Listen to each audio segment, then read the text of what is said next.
welcome to the Self Project podcast. I'm your host, Kirsi Martin. I'm a transformation and human design guide who is passionate about guiding women to be the most authentic versions of themselves.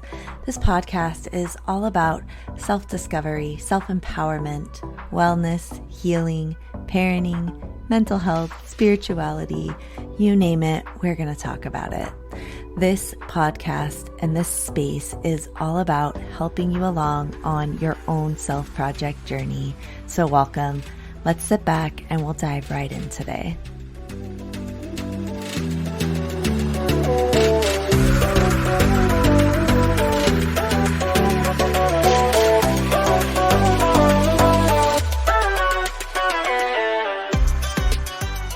Welcome back to the show, and I am so excited to have on the episode with us today, Kirsi, Bhasin. And Kirsi helps people learn the do's and don'ts of how to optimize their health to get real energy, increase their resiliency, and have a bit more pep in their step. And how many of us could not use that? Absolutely. I know this week I'm dragging a little. I just got back from a vacation and I could definitely use some of this pep in my step. And I love how you say without the caffeine though, because sometimes that makes things worse.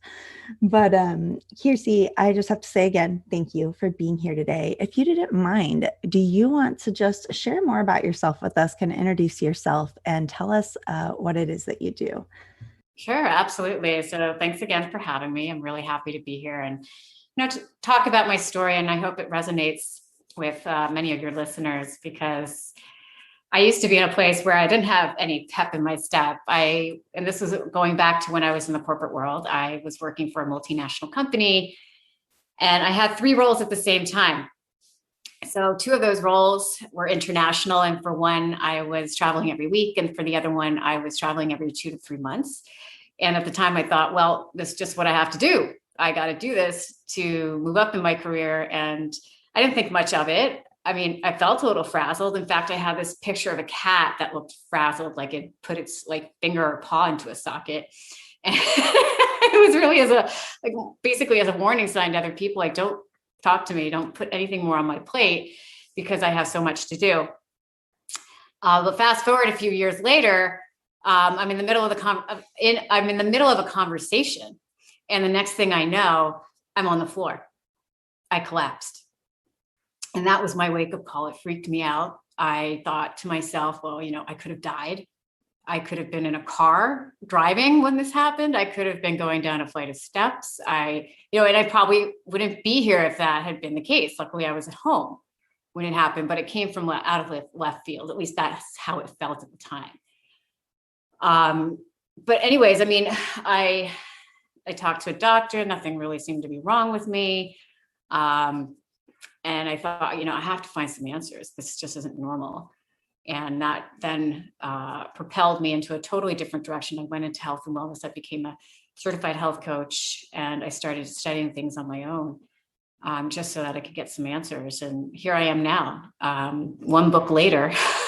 And, having worked with so many people in many different capacities, just trying to help them get more pep in the step. Wow. So did they ever find out kind of what, caused the collapse? Was it just stress? Did they find something kind of underlying that? No, not really. It's really, I think what it was stress-based, or stress really was a big trigger for it. And I think really it just started to accumulate. It just sort of I just came to a point where my body just said, enough, this is not working. You've got to do something. It was my body's way of saying, you have to change. We're not going to put up with this, or I'm not going to put up with this anymore. Mm-hmm. I've heard so many stories, and I still hear and see so many stories of, our society has really built us around this hustle culture, especially in the corporate world and things like that. And this climbing the ladder and, this work hard, play hard kind of thing. And, more and more I hear of people kind of just hitting these walls, either having some kind of a health crisis, some kind of something, I don't want to say catastrophic. It's not always hugely catastrophic, but something really that kind of shifts their life, that kind of makes them reevaluate everything like this. this isn't how it's supposed to be. It's almost kind of like a wake up of like, God, this isn't how it's supposed to be. How can I find a different way? How can I find a different way to um, take care of me is really what it comes down to.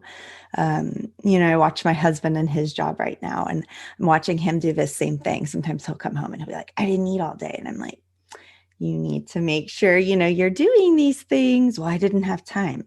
You can make time. So just, I see what society has done to us, and then trying to untangle that later on for ourselves. Have you seen a lot of that as well? Like, just a lot of that hustle culture that keeps people moving. Yeah, absolutely. I mean, I have to admit, it's taken me a while to kind of shake that off. And I still find myself getting into it sometimes, where I have to just become more aware and just, stop myself from being in that do mode. And I think some people are just, I think this is just my theory, but more naturally inclined to be like that. I feel like I had that ever since I was a kid anyway. So I don't know if I grew up with it or where I got it, or family, or was it like this, my society in general. But yeah, I can see how it's kind of shaped me, and it's I understand it takes a while to shake it off and just kind of get yourself into like a calmer state and not be rushed and feeling rushed all the time. Because that's actually something I hate. I hate feeling rushed, and my husband knows that. I always warn him, don't try to rush me. I love that you say it with a smile on your face, don't try to rush me.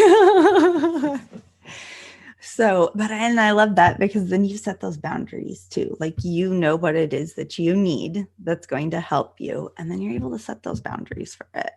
So, I would love to know, where do you kind of, when you start working with people, where do you kind of have them start with like this taking charge of their health? Like, where's the first place that you think that we need to start looking at? Well, I just have to say, I think for everyone, it's going to be a little bit different, and how they want to tackle it is going to be a bit different. So I don't believe in formulas. I know a lot of people love formulas, and I'm sorry to say, I don't have a formula like that that's going to work for everybody, because we're all different. We all look different. We all act different. We're all very different. And that's the beauty of us. Like, we're all different. But we can talk about sort of like these general issues that are taking place. Everyone kind of reacts and maneuvers around them differently. But maybe you've talked about it before, but like our exposure to digital devices and our addiction to them, what that can do to us. I mean, just this morning, I had to like pop my head out. I was doing a lot of research online, and I realized, I got to get away from this. Like this, I know my threshold, and I've reached it, and I'm like, I need to take a break. I can just feel it physically. I just don't feel good after being in front of the computer for a little while. And I have to take that break and step away. Or, it could be a cell phone, a tablet, whatever it may be, but, something that you have access to, notifications, emails, whatnot, because all those do increase stress. Once we have an email pop up, or we get that buzz from our phone, a little pop or bling or whatever it is, that noise, it does raise our stress levels by default. For most people, our cortisol goes up. So to have that happening over and over again throughout the day, you can just imagine how frazzled we feel just from that alone. In addition to all the other little things that make us feel stressed without us realizing that, like caffeine for one. What else? I know a lot of people are addicted to caffeine, whether that's tea or coffee or an energy drink, or maybe it's just Coke or Diet Coke or something. But that definitely does a number on us as well. So, I know, knowing all these things, I know people have a different relationship with their digital devices and with caffeine, for example, and sleep, right? Some people actually do come across some people who are very good with their sleep, but I would say a lot of people don't necessarily have a great relationship with sleep either. So that's a big thing. That was actually one of the biggest things I had to tackle personally, because I just wasn't sleeping well. And most of it was because I was so stressed about my work. I would wake up in the middle of the night and toss and turn, wake up finally when the alarm went off, but I felt groggy because I wasn't really sleeping. I was half asleep and then half dead at work, which really wasn't fun at all. I had a lot of brain fog, and I know a lot of people also complain about that, having brain fog, and that could go like fluctuate day by day. One day it feels better, then the next day it kind of pops up again, and that's also a sign that definitely something is off. You need to be doing something towards it. And stress obviously is not going to help. Not at all. I like that you say if you're experiencing that brain fog, that's kind of like a warning bell, like a little bit of a red flag. I like how we kind of group these into like categories, your device exposure, and how you said everybody's going to be at kind of a different level. I feel much the same way. Like I know when I've had too much of the devices and too much in front of the computer, and I'm like, okay, I got to take a break, whether I'm done or not. My body's saying I'm done. It's time to take a break. You brought up sleep. You brought up, I wrote down increased cortisol from the ding of the phone. I never even would have thought about that just hearing the phone buzz or ding automatically just changes those chemicals, because I know for me, it almost like raises a little bit of stress because I'm like, oh, somebody needs me. Somebody needs something. Somebody needs something. And I'm just like, right. And I've never made that connection until you said that. And that made a little light bulb go off going, oh my God, that's so true.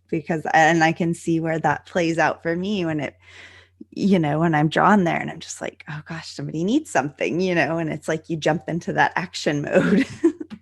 I also wrote down nutrition. I'm sure that nutrition is probably a really big thing too. I know even when I can feel kind of on point with the rest of everything else, if my nutrition is in the trash can, I don't feel good either. I don't have that energy. So it's all these different components. And so, how do you work with people? Do you have one-to-one clients that you see, or do you have any group programs that you have for anybody? Well, at this point in time, I don't work with people privately anymore. So I used to do that in the past. I do groups or workshops. Most of those workshops have been private. So I have corporations. Just yesterday, I gave a webinar, for example, to a company. So I work a lot with different companies, mostly with them. And then the book is really just for everybody's consumption if they're interested, knowing a little bit more about what they can do. In that book, I just offer different types of strategies, techniques. And all I say is just run with one of them or a few of them, however many you want to take on. Although I say not too much at a time, don't overwhelm yourself.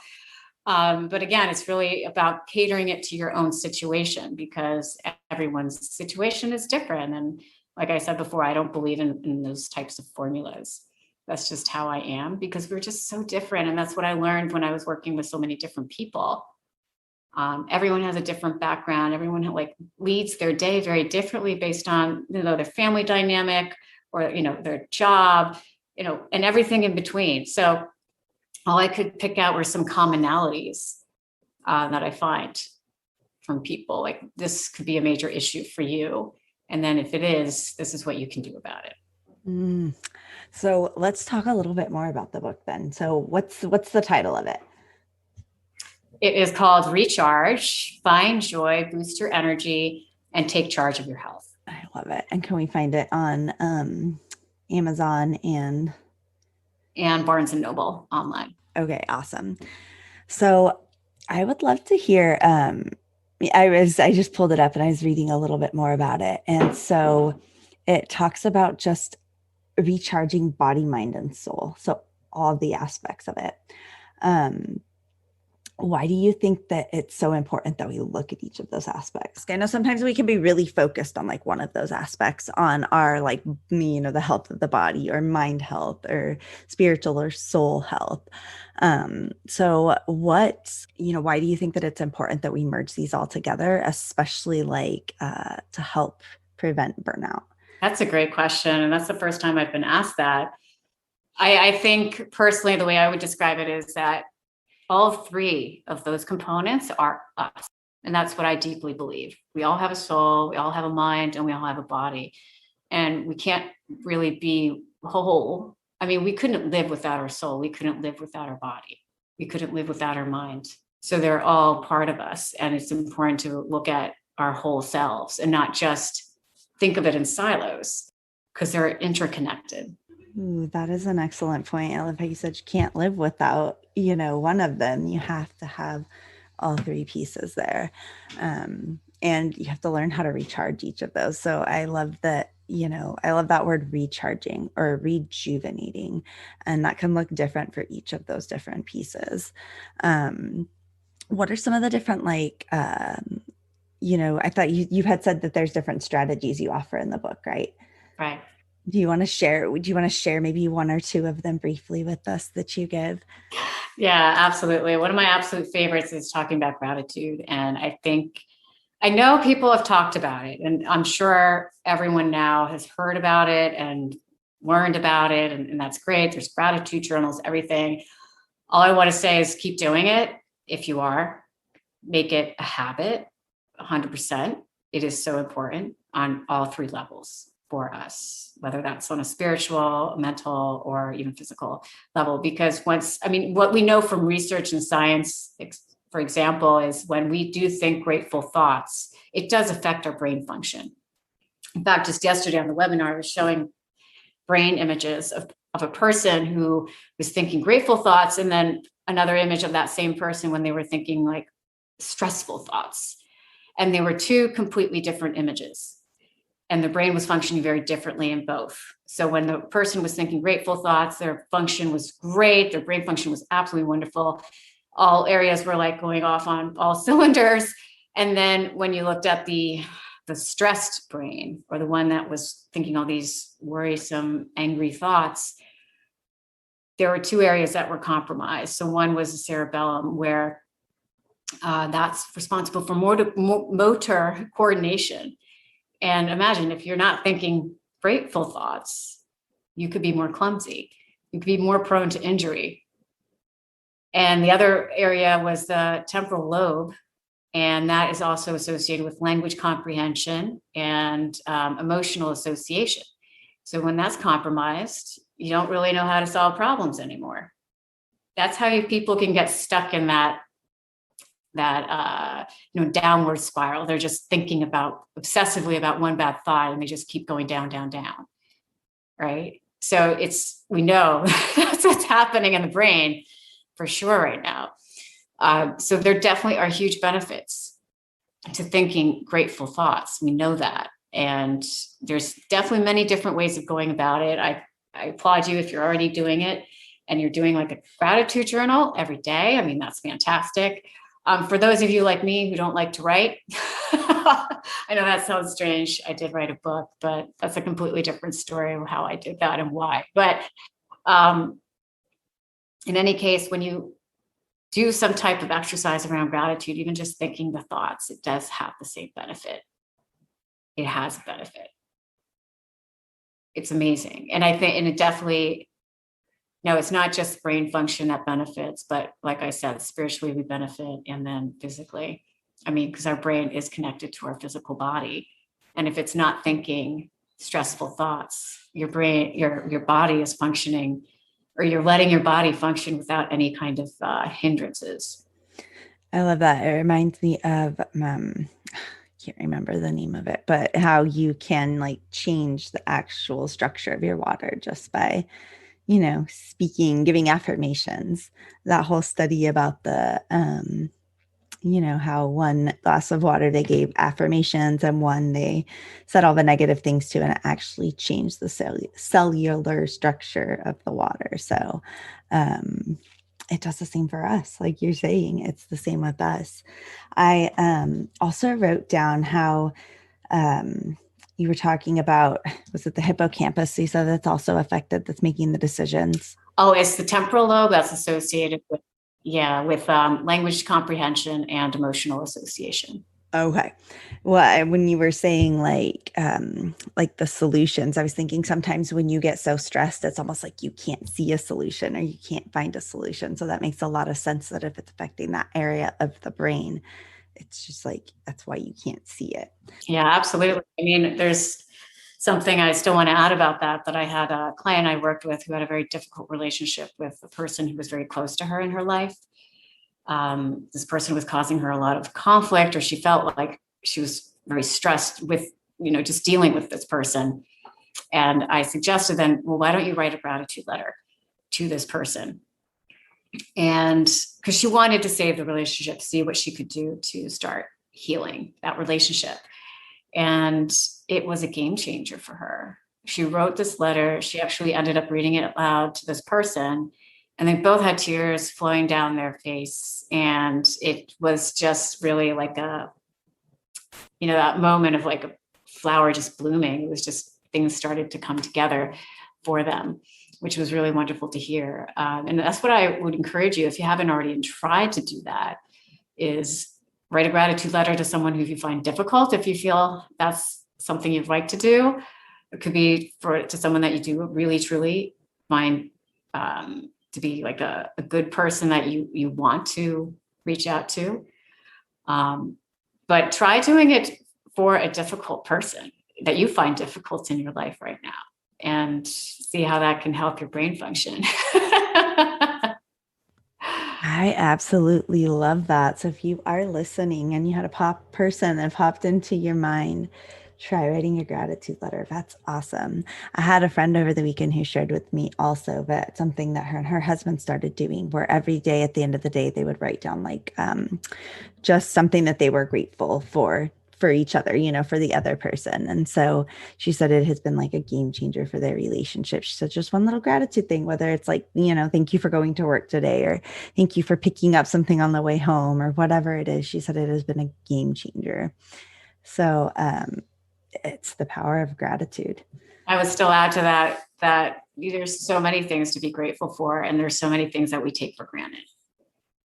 I mean, just the fact that many of us can get clean water from the tap, or relatively clean water. I mean, I use a water purifier myself, but I mean, it's not like it's coming from a dirty pond, you know what I mean? Or not like that we have to actually go out and get it, or we're not living in an area where there is even a lot of water, where we wouldn't have good access to water, clean water, in any form. I mean, that already is something to be so grateful for, because not everybody has that. Yeah.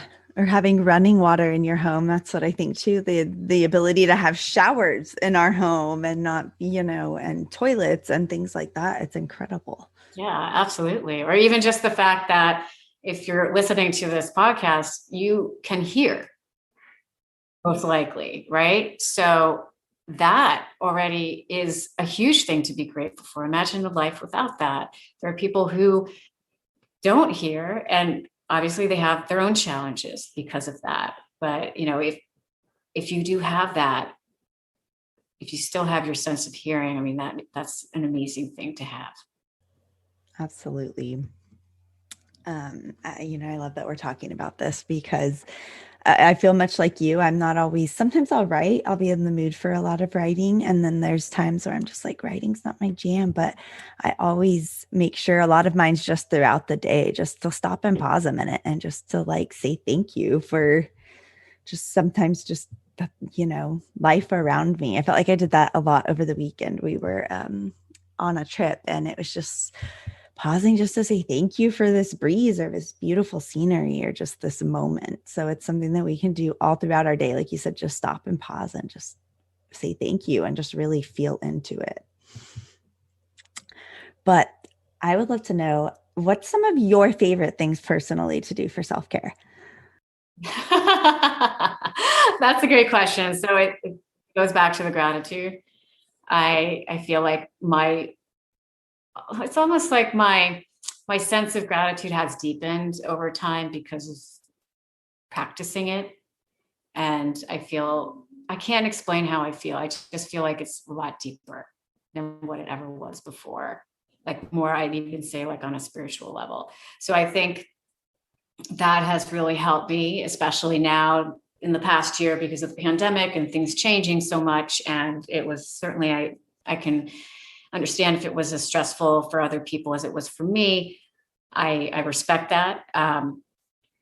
So that was something that has really helped me, because it also helps me understand that there's so much more to life than what we often realize or even want to focus on. There's so much more. So I definitely would encourage people to do that. Another thing for me is sleep. I love sleep. I don't compromise on sleep. So not if I can help it. So I can tell the difference. If I don't sleep well, I'm not feeling too great the next day. And it's just something I know I have to do and be cognizant of. Make sure that I'm getting quality sleep, make sure that I'm going to bed at the same time, getting up relatively at the same time as well, and not go off schedule. And sometimes that can happen. I know, and that's life. That's fine. But just as soon as you can, just try to get back on track and just try to sleep like you would normally, or whatever works for you, the amount of hours and all that, and make sure it's quality sleep, because I know some people tell me they have pets or kids or something that may wake them up. And then again, it's about finding a strategy, a solution that's going to help you for your particular situation. So you can minimize those distractions or those disturbances. So you can at least try to get as good quality sleep as you can and not get interrupted sleep. So that's a big one for me. Another thing is just, doing things every day that I enjoy. And not think of it as have to rush through a to-do list. And this is just one tick in the box, like a robot.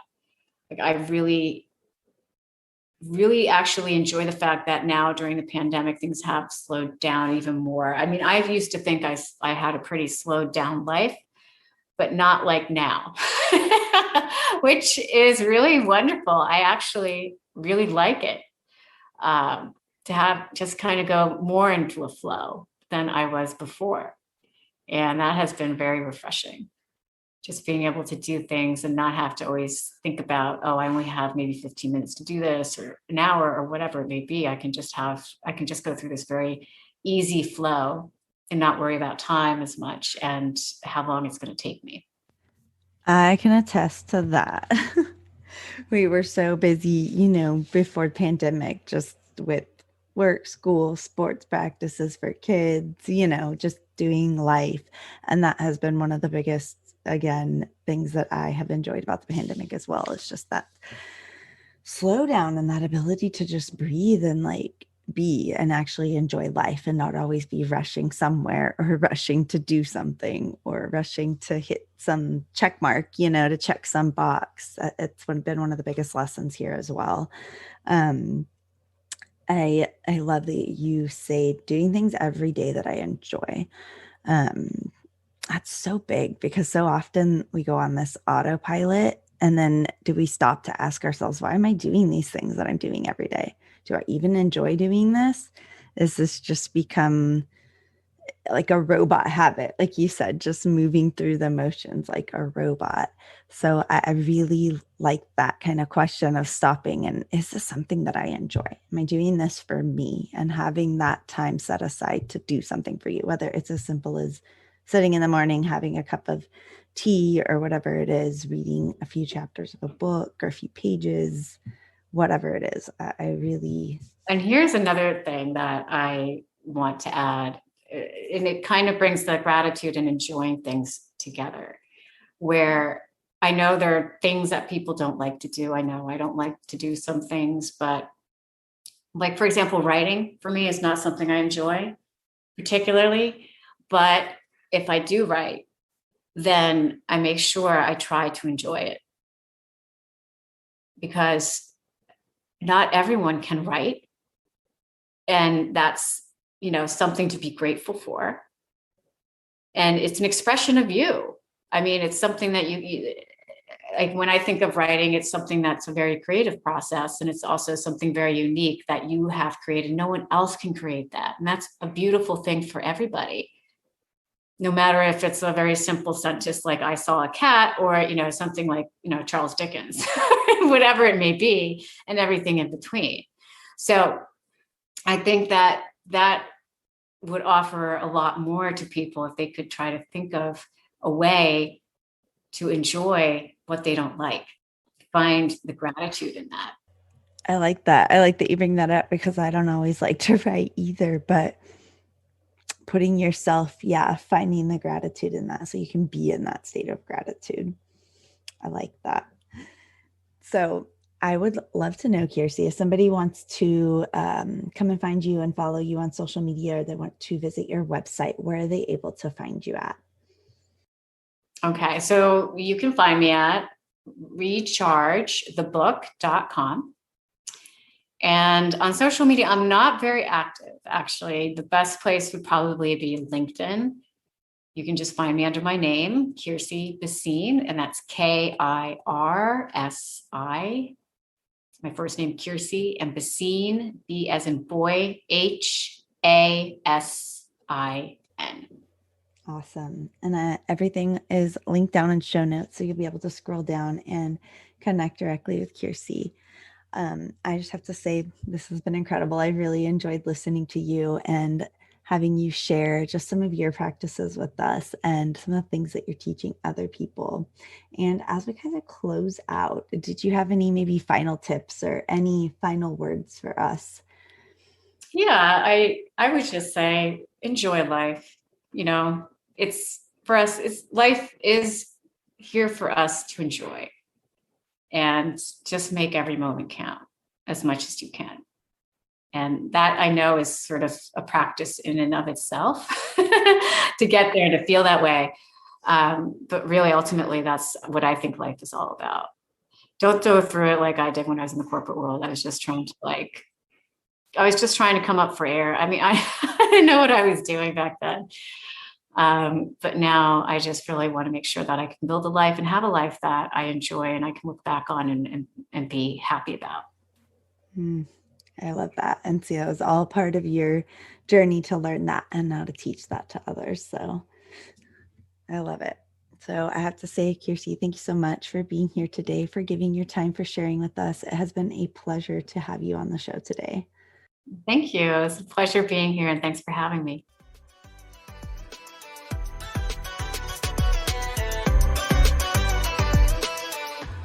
Thank you for joining me today for the Self Project podcast. Come and connect with me over on Instagram at _Christy Martin and let me know what your takeaways were and what you want to hear more of. Make sure you subscribe to the podcast so you don't miss any of these awesome episodes. Leave a review if you love the show, and I will see you next time.